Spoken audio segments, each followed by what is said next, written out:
Happy Sunday, folks. Time for another weekly update. This was one of those weeks where I stopped to think about what I was doing throughout the week, because usually I put up my little checklist on Sundays before I come on this so that I remember some points to hit, and you fill out the sheet and realize you've actually been quite busy. Some of the stuff was the general, day-to-day. As commissioners, some counties have county managers. We do not. So as our liaison positions, we're not the direct employer as an individual of any of the employees. However, that is as a board we are. But we provide direction, answer the questions folks need some direction on sometimes. And some of that comes into play throughout the week, giving suggestions, things I've heard in other departments, making those connections go piece to piece so that everybody is on similar pages. And thankfully this week, finding out where some departments had plans they were interested in that other departments agreed with and would need to provide some support towards. So that was a good aspect of this week. Partnership-wise, a little more communication around one of the items. I talked about how I'd spoken with our community development department and small business development center about where can we create some intersections, where can we support each other. I saw some emails around that in the start of the week, but these are things that once I've made those connections, it's staff really making sure they know what individual items they need and connect and where they can coordinate best. One of the things I've seen, unfortunately, is as the legislature, state, I believe federal as well, factors into this, primarily federal, I believe, there's been some disinvestment from small business development centers, SBDCs, nationwide. We have one of the best in the state, from what I've heard. In meetings even outside of our area, heard it, which is very good. So looking at how we can also support them so that they can continue doing the exceptional work that they do. Another partnership meeting. I've had strings of emails going back and forth. So I mentioned a while ago that I had a meeting between the Coast Guard and the Oregon Military Department discussing housing in our area, the need as we see, not really the expansion of the Coast Guard in our area at this time, but if something like the PCIP happens, we're going to see an expansion, not just in the population of workers for that facility, but also in Coast Guard presence, I'm sure. And then with the Oregon Military Department component, it's 2 years out, most likely, that the National Guard will start relocating troops to the armory here, but that is on the docket. So as we see these influx of people coming back into the community or new people coming into the community outside of the context of cycling in the case of the Coast Guard, we'll need additional housing. So the conversation with them was, how do we get some of that housing built now, because they do need it now, and then how do we prepare for additional housing in the future. They have connected with the Coos Curry Housing Authority. Stephanie Hadley has done a lot of great work around housing over the past few years, and she's connected in with them now, and she's connecting them to the even better people than I know for housing. And that ball is really rolling. There's going to be somebody attending my next meeting with those two entities. It'll be somebody, I believe, in property procurement out of one of the California bases for the Coast Guard. Director of Oregon Housing and Community Services is supposed to be present as well in that next meeting. So it's, little thing, little spark, it's grown legs. And I get to still be in some of these meetings, but people more deep in the weeds on these subjects also, like the Housing Authority, like Stephanie Hadley, other groups that are making developments and private investors. They're really going to be the ones that do the work on it. I just kind of light fires and see what happens. Interesting one this coming week fits in with this housing development topic. So a little while back I mentioned I was appointed to the LOAC, Local Official Advisory Committee. So they do advisement to LCAC and DLCD, Department of Land Conservation Development, and provide input on subjects. The subject coming up, this will be my first meeting as a board member this week, and right there on the docket is the expansion of the urban growth boundary for Coos Bay. Important clarification here because there's been confusion around this. An expansion of the urban growth boundary is not annexation. So an expansion of the urban growth boundary allows for more dense construction in zones that are now included in that new UGB. But people living in that UGB don't pay city taxes. They do not receive city services. At least that's been my understanding. Things are a little fluid as far as the government goes these days, but that is what I've understood up to this point. So areas under consideration of the proposal were Charleston, leading out to Charleston, Bunker Hill, places that actually in the past had been in discussions about joining Coos Bay back in the same time frame that Empire was absorbed, and Eastside and Inglewood. In this case, just expanding that UGB to allow for more dense construction in areas that's already historically occurred.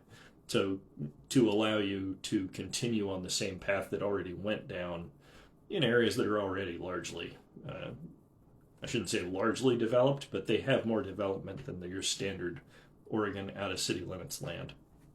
And if you're looking for an example of the difference between city limits and an urban growth boundary, when you're in Bandon and you're headed south, I forget the name of the community, but at one point you leave the city of Bandon. The county has authority as far as codes go at that point, but it is in the urban growth boundary of Bandon, so they are allowed to develop more densely there than they would be allowed to on straight county land. So this is something that already exists in Coos County. There's some confusion around it. Easy to look into. It provides property owners more options without imposing more restrictions. It's kind of the best of both worlds. I lost track of one of my pens. I check things off as I go.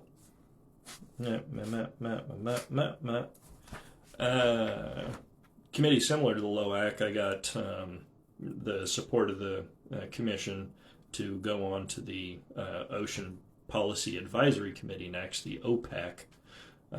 So that is involved with resource management activities, environmental aspects in our territorial waters of Oregon.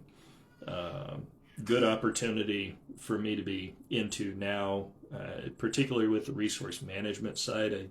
I think that's part of the balance I'm bringing to the LOAC, is looking at land use not just from the standpoint of we want to conserve what we have, but we also want to utilize what we have. And when we look at the broader landscape of Oregon's land use practices or land policy, we see problems where assets are being destroyed, basically. Things like Oregon leads the nation in acres of forest burned every year. We don't lead the nation in the number of acres in our state. We just let the most of it burn out of any other state. So how do we make changes? How do we strategically do things to where maybe some of the critique I've heard is that there aren't access roads deeper into the forest? How do we make activities that bring those roads out there, generate positive outcomes as far as revenue, and also ensure that we can protect what we have deeper into the woods?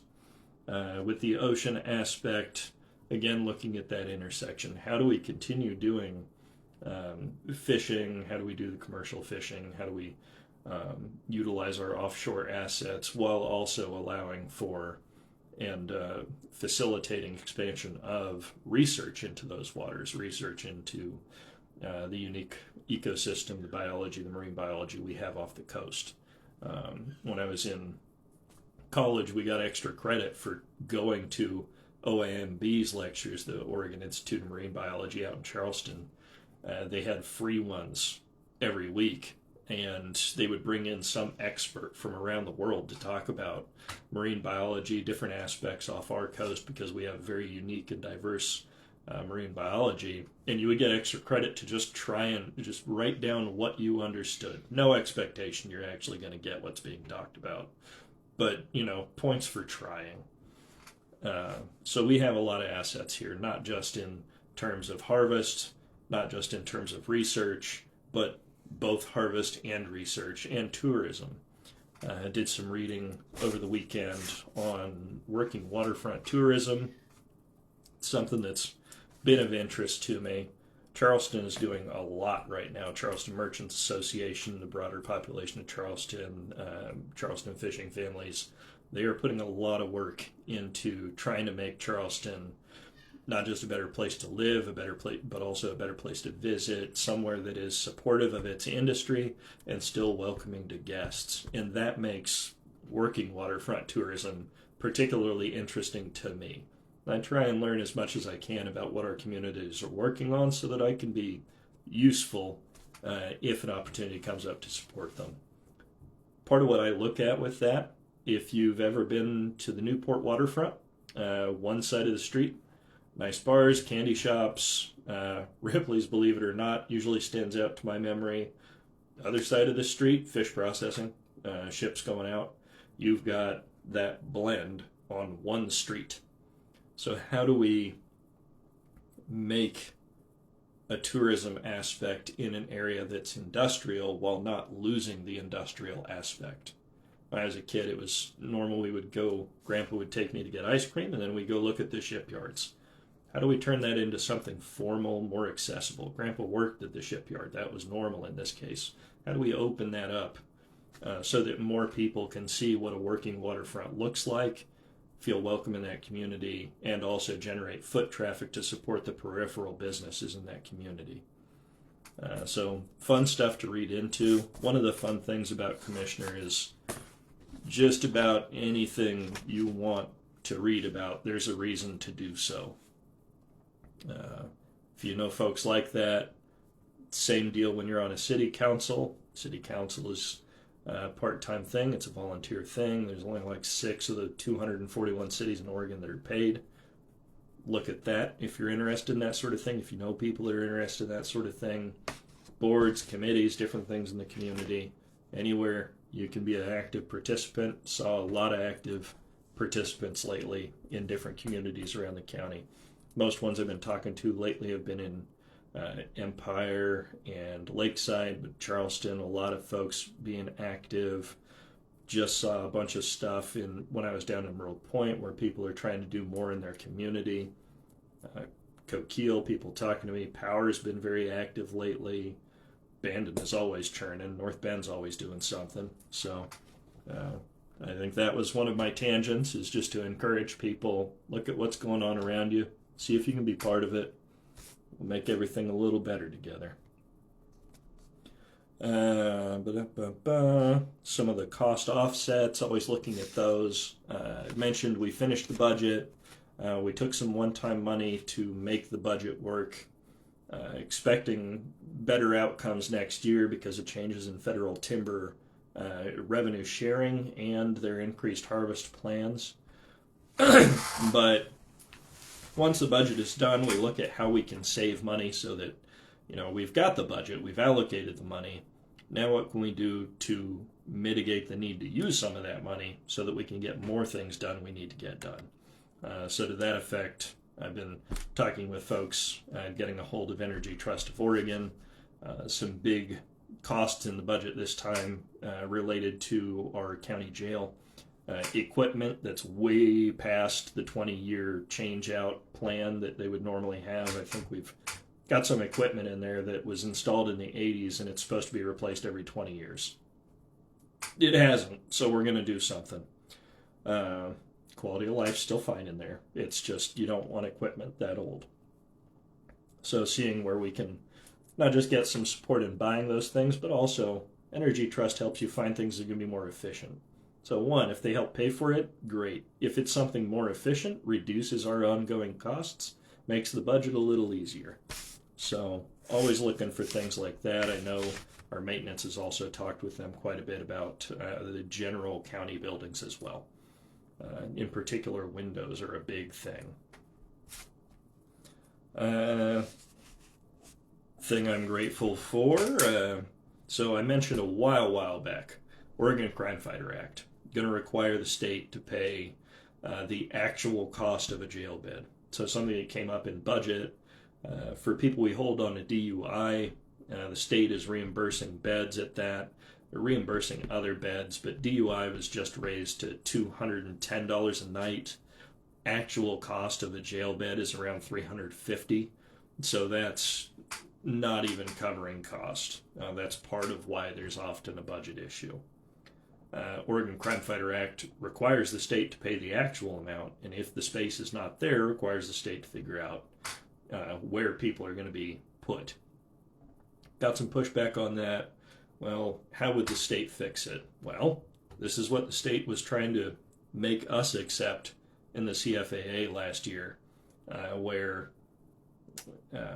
they wanted counties to take overflow from the state hospital, not guarantee any of the money, not expect us to have any infrastructure in place. They just said, well, we can't solve it. Counties, you need to do it, and we won't guarantee you the money to fix it. Okay, at least in this case, we're a participating member in the solution and expect the state to, pick up slack, but not do everything. And when it comes to money, what is it? The state's budget is, God, how much was it? It's doubled in the last 10 or 20 years, and counties definitely haven't.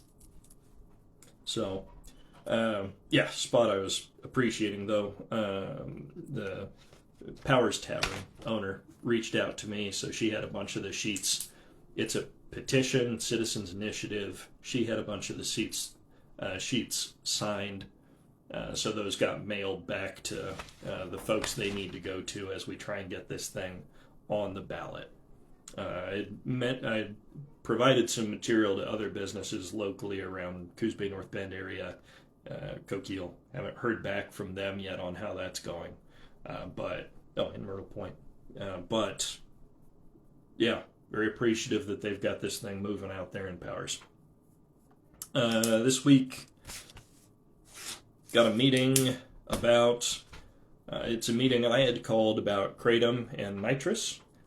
So two big issues. Learned a lot more about those issues since I called for the meeting. A lot of material to get together.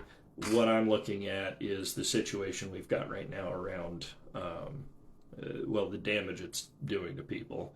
Kratom, initially, argument for that was, as far as a positive argument that had previously existed, was that folks were using it to get off of hard drugs like heroin. They were self-medicating to try and get better. Drug called 7-0 comes out, very high concentrated version of Kratom. It's supposed to be 20 times as powerful as morphine. That is the completely opposite direction of what was being suggested. And additionally, I've had folks reach out to me since I got this on the agenda, telling me stories about how they know people that have been trying to get off of opiates. They got onto Kratom, and now they've got basically the same addiction, but it's Kratom. Federal government has been looking at banning it. State government has discussed it. I've called for this meeting because I don't think either of those governmental entities above us move particularly quickly or are very good at it. So, calling this meeting to discuss, should we ban it? Should we put a fee on this that we can, one, fund a program about it, and then two, reallocate some of the money that the revenue generated to either sobering programs or the narcotics team, other groups we can get outcomes related to substance abuse positive solutions from. Or ban it outright in the county. That's also an option. And then on the subject of nitrous, abuse of nitrous is a big issue right now. It's more expensive, really. It's not like the street drugs. They're cheap and powerful, but its effects, they're having a big surge now, I think statewide, in folks coming up to the emergency departments having issues from these inhalants. And in particular, it causes, in the long run, B12 deficiencies, B vitamin deficiencies, results in brain damage, particularly memory, focus. If you look at,